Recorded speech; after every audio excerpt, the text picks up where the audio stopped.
So representing data graphically, right? There's 4 ways to do that.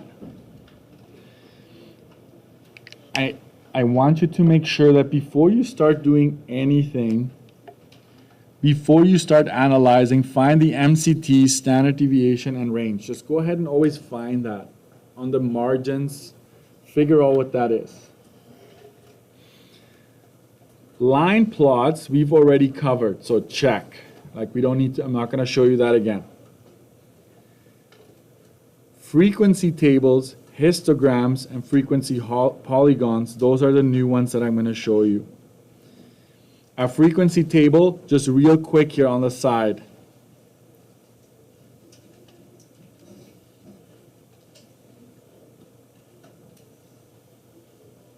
A frequency table usually has 3 columns. Interval, tally, and frequency. More later. I just want you to know when I say frequency table, I want you to know that's what we're looking at. And you need that table. This one is a requirement to come up with a histogram or to come up with a frequency polygon. Like you need this whole thing to either do one of these 2 graphs. It's kind of like our table of values, okay? Line plot, this is copy paste of what I told you earlier already. So we did that already. Now, let's talk about frequency table. Okay, this is very busy, but I'm going to tell you already that most ACs or quizzes, tests, I set this up for you quite a bit. So you don't have to really memorize a whole lot of these things, but this is if you were to do it from scratch. I know you're going to go home today and you're going to be like, I love this stuff. I'm just going to do this from scratch. And so I wanted you to have this, right? So you need 3 columns, interval, tally, frequency. Use the sorted L1, right? Use your sorted L1 data to enter it into your table. Determine the number of intervals. Anywhere between 5 to 12 is ideal. I will give this to you, right? Note, the number of intervals can be chosen by you on an assessment, right? On an assessment, you will be given the number of intervals to be used. So you don't have to like guess and be like, how many should I use? I will give that to you. Calculate the interval width, which is really the range divided by the number of intervals or rows, okay? You can round this number. So for the interval width, you can round that number once you determine what it is. Start your interval column and use the interval width to go along. Use a low enough value to include the lowest value of the set. If the value falls in between 2 intervals, place this one in the lowest interval row. That one I need you to highlight. This is the one that will come up from time to time.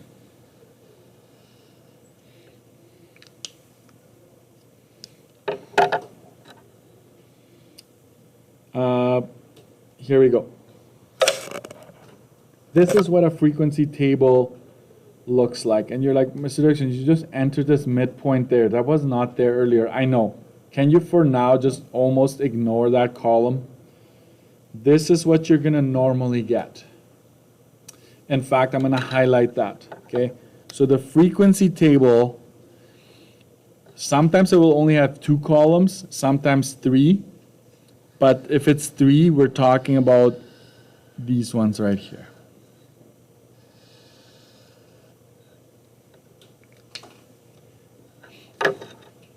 Okay, I need you to understand what this is doing. So let's say we're talking about heights of plants or of trees. We planted a bunch of trees on the field and we're trying to collect data. and you walk around with your clipboard, because you're falling asleep, I need to act a little bit, right?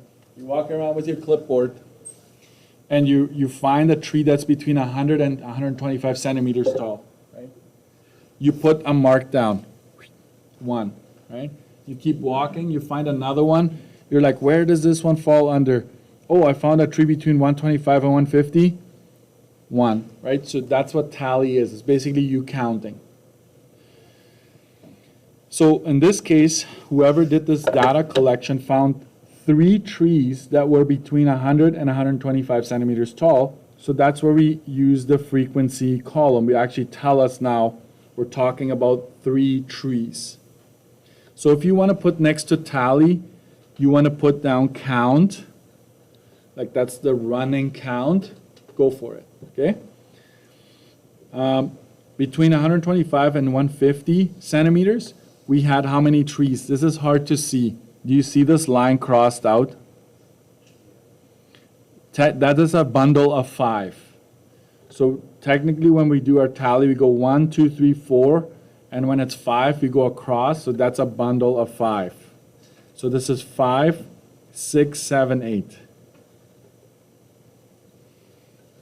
And then there's 3 trees again between 150 and 175. And how many trees are between 175 and 200? There's a 5 here, there's a 5 there, so that's 10 plus 2, that's 12. Okay? And I always want you to count, making sure you have all the numbers entered. So we count real quick. This is 26 plants. Okay, so N is equal to 26 trees, I should say. That's what N represents in this case. Every single mark represents a tree. So this column right now is kind of useless right now because we already now figured out what this is, but we always just keep it in there. All right? This is, look at where my pencil is pointing, this one that I made you highlight. What if you found a tree that is exactly 125 centimeters tall? Where would you put it? Because there's 2 options, right?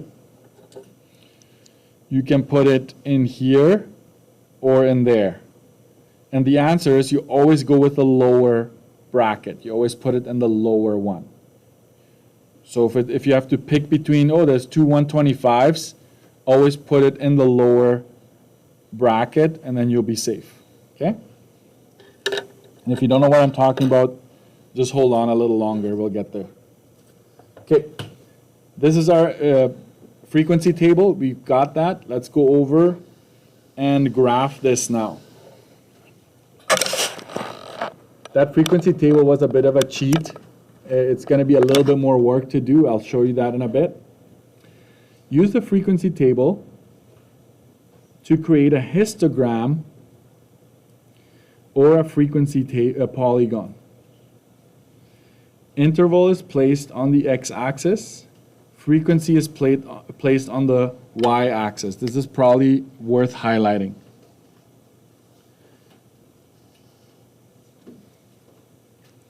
If you're not starting at 0, use a zipper.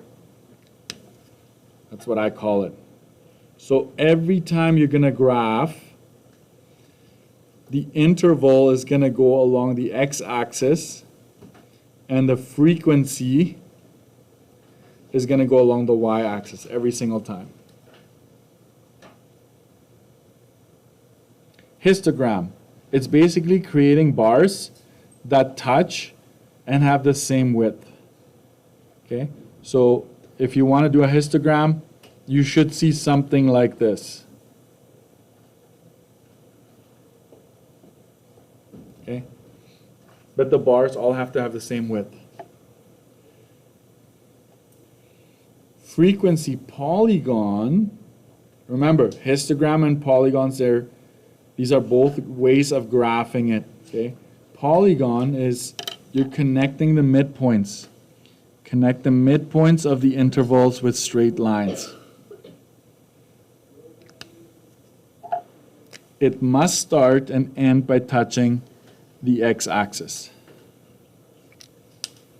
you can graph them both on the same plane. I'm just going to go a cloud around this one. What kind of clouds are you looking at, right? Anyways, if you want to do them both on the same, that's fine. But if you separate them, essentially what's going to happen is you will figure out where the midpoints are, and then you're going to connect them using straight lines. Okay. And again, it's always interval here, frequency there. Always.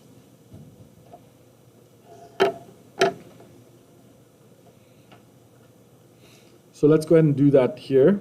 On this, I provided you with a graph. And so we write down, what does interval represent in this case? I will go interval, but what does it represent? If you go to the interval column, what is, we know that this is the height of the trees in centimeters, correct? That's what it actually means in this case. I hope you can see this back there.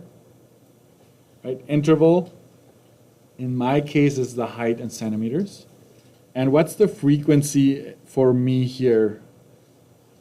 What do the numbers in the frequency column represent? My trees, right? Number of trees. So number of trees.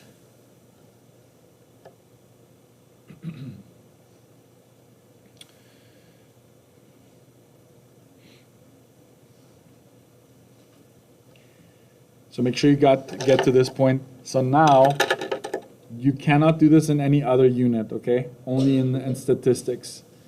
So my interval starts where? Starts at 100. And then it goes up by how much? 25. That's right. So what we're going to do here is we're going to use those numbers. We're going to start with 100. And then this is 125. And then this is 150. Like, we're actually making sure we mark those along the x-axis. And this is 175. And this is 200. What's the problem right now? This gap right here for me is 100, correct? This same gap is 25 here. That cannot be. So you go like this. Put the zipper in there. Somebody told me what it actually was called the other day. Was it in this class? It's probably sideways sigma. Anyways. And then frequency, you got to look at your table. What is the highest number of trees that I have in any given row? If you look at the frequencies, it's 12, right? So if I go 5, 10, right? And then I won't fit 15 in there, but this is good. And here you need a ruler for this. I don't want no squiggly. I don't want those, you know, those signs where the air just blows through it. I don't want those bars, okay? So 100 to 125, we've got 3 trees. So I basically, this bar represents that first row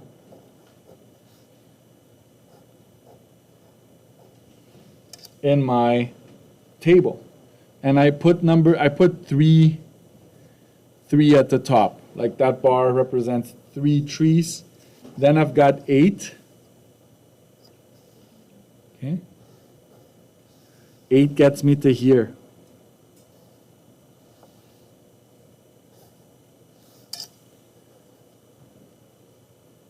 The next one is 3 again.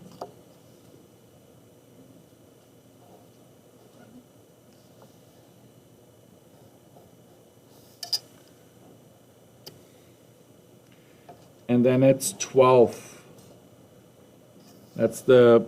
Should be the tallest bar.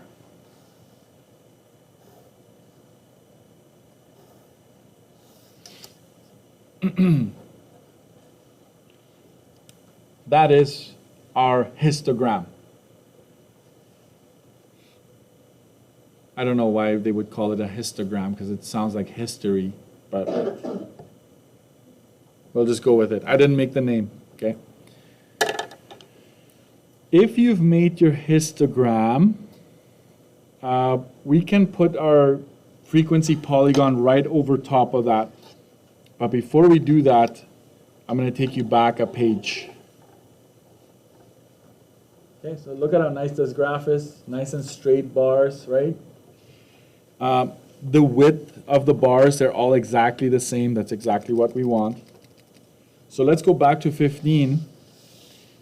We need to figure out what the midpoints are. So just look up here for a bit. This represents there's a width of 25, right? I want to find the point that's in between, the midpoint. And I'm running out of room here, but watch what I'm going to do here. Midpoint, you go x1 plus x2 divided by 2. This should remind you of axis of symmetry. That needs to be somewhere on your study sheet if you think you're going to forget that.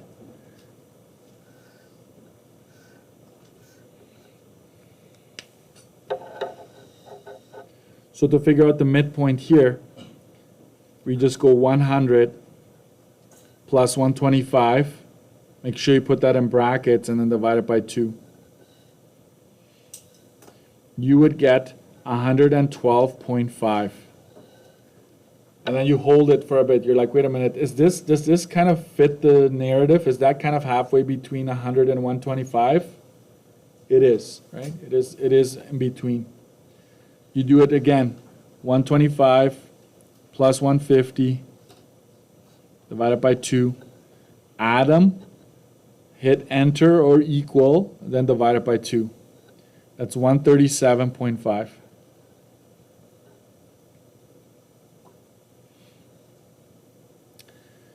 Then you do it one more time. Do you need to show me this work? No, you don't. In the future, you can just go ahead and add, divide, and just put the midpoint in there.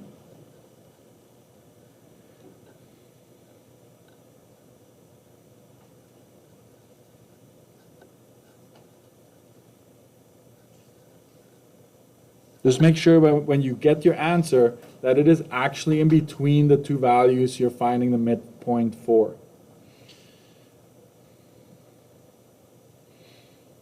Okay? So this is, I'm going to give this another color.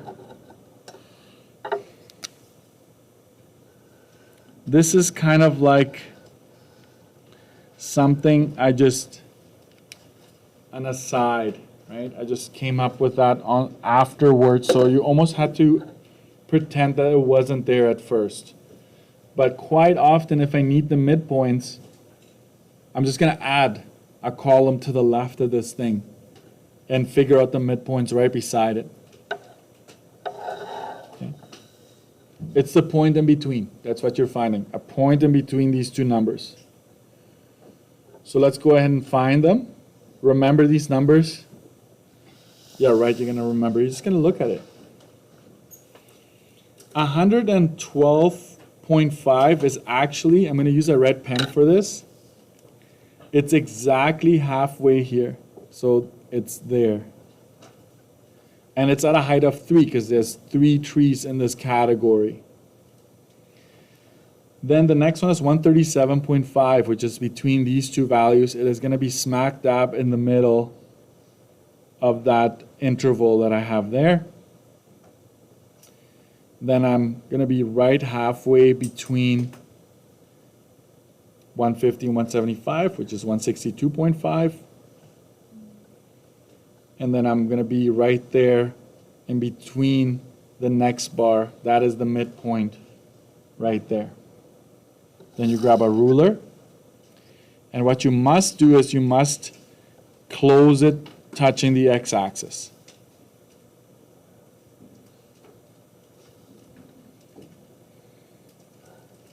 You have to connect the points of each bar, okay?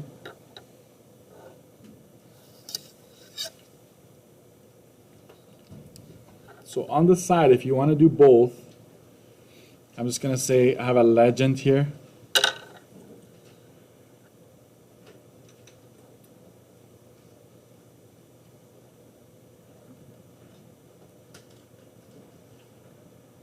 Frequency polygon, I used red. And I will say I used a pencil for histogram.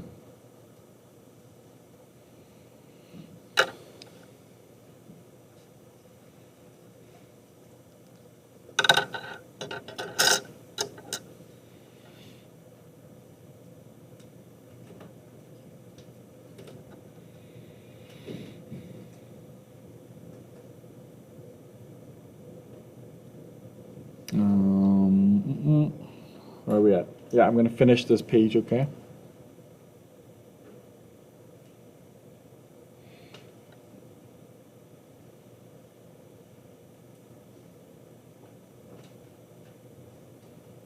Some are still copying.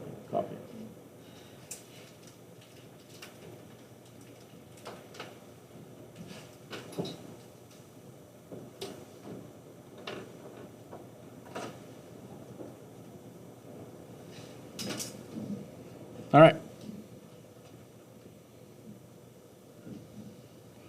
This is new here.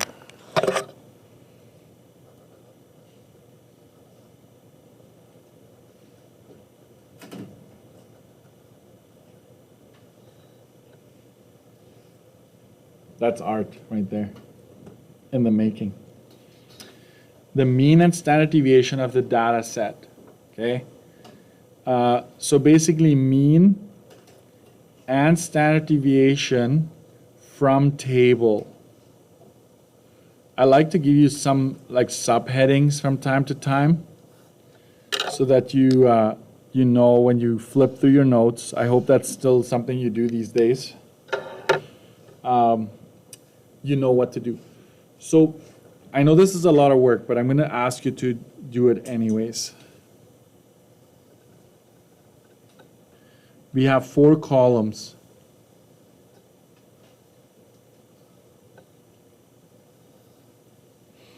We have midpoints. We have interval, tally. We're going to skip the tally one. And let's just quickly fill that in. This was 112.5. This was 100 to 125. Frequency was 3.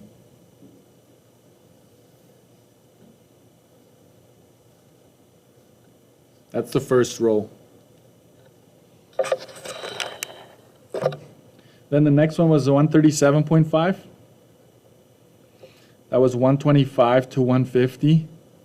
We had 8 trees in that category. Close it up. Then we've got 162.5. We're going from 150 to 175. We had 3 in there.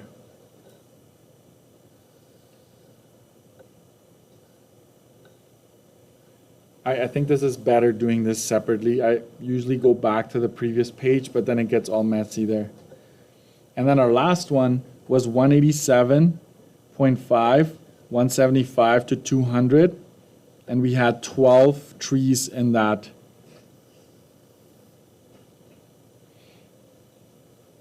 And so, when you need to figure out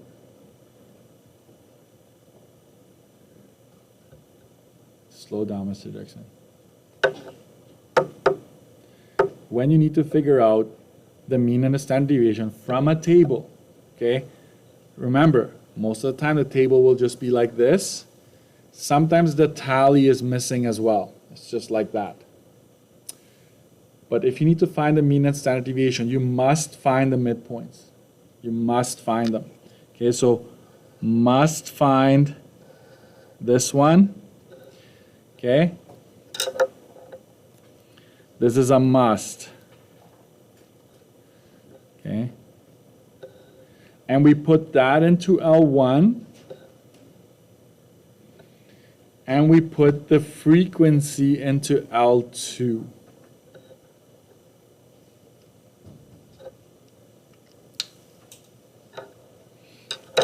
Okay, and then we'll do this. One variable stats. What do you think we're going to do if there's L1 and L2? L1, comma, L2. We're going to feed it both of these columns. Okay, and let's go ahead and find that.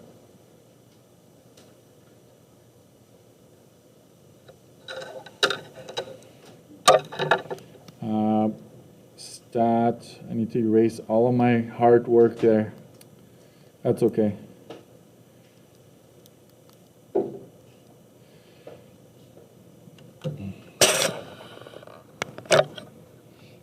So 112.5, 137.5, 162.5. Okay, and then I put frequency.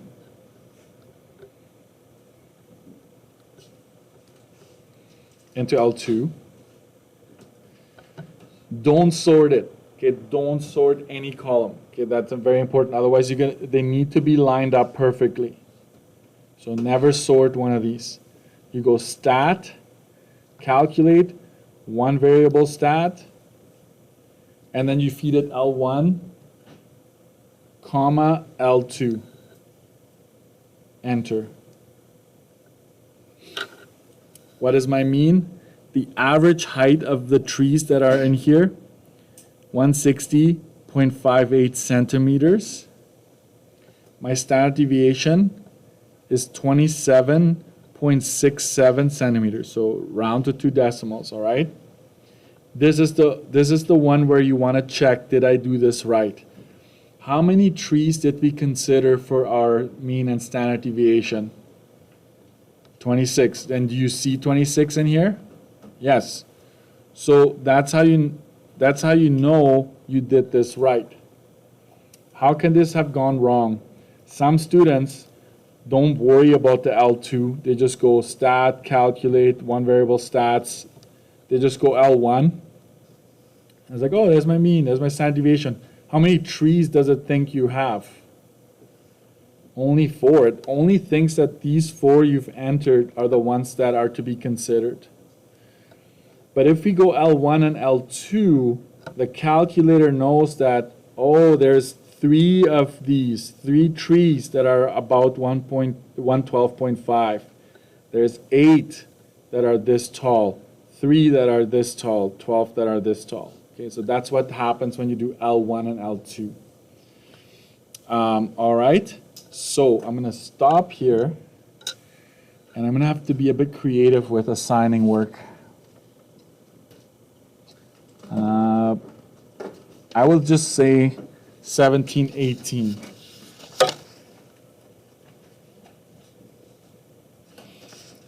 I'll do 17 to 18 and 20.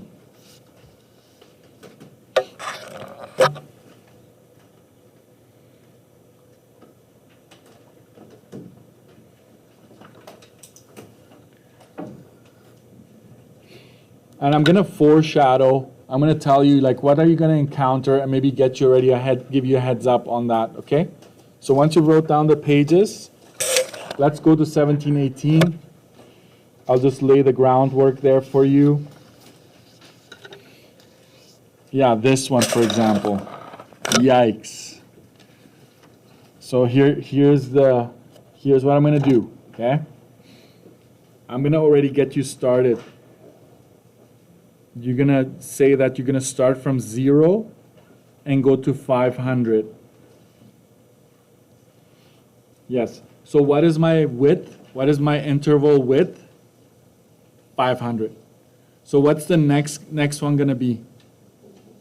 500 to 1,000. 1,000 250, because I know this is very frustrating, like this part at first, and I don't want you to get stuck on this part. I want you to be able to put all the numbers in there, okay? How about, yeah.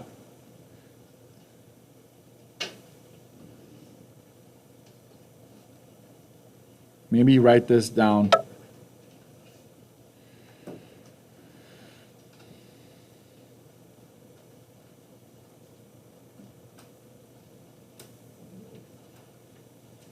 Wait.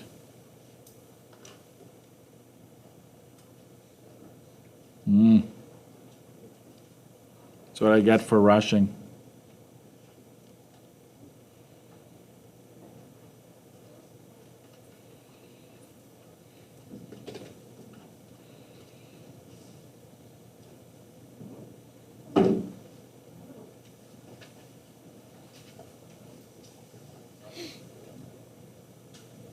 Okay, so now I've done that part for you. What you're going to do is you're going to enter this into your calculator, all of these flow rates, and you're going to put these numbers, you're going to tally it. You're going to go through your calculator. Once you sorted this, where does the 500 go? Which row would the 500 go into? This one here, right? So you go 1, and then keep going. Sort your table. Sort these numbers so that you go from smallest to largest, and then you just put them in where they belong. Okay? That's going to be your homework. If you don't want to do the graph, I'm okay with that, but I want you to start thinking about how do I fill one of these in. Okay? And I will post a key for that as well. For page 18, it's just a table finding the mean, median, mode, and standard deviation. Nothing new there. But watch this. Are you watching this one? How do you find the mean and standard deviation of a table like this? What do I need to figure out first? The midpoints, yes. Figure them out. That goes into L1. This goes into L2. Voila, you got your mean and standard deviation. So practice some of those. Come with questions, that's fine.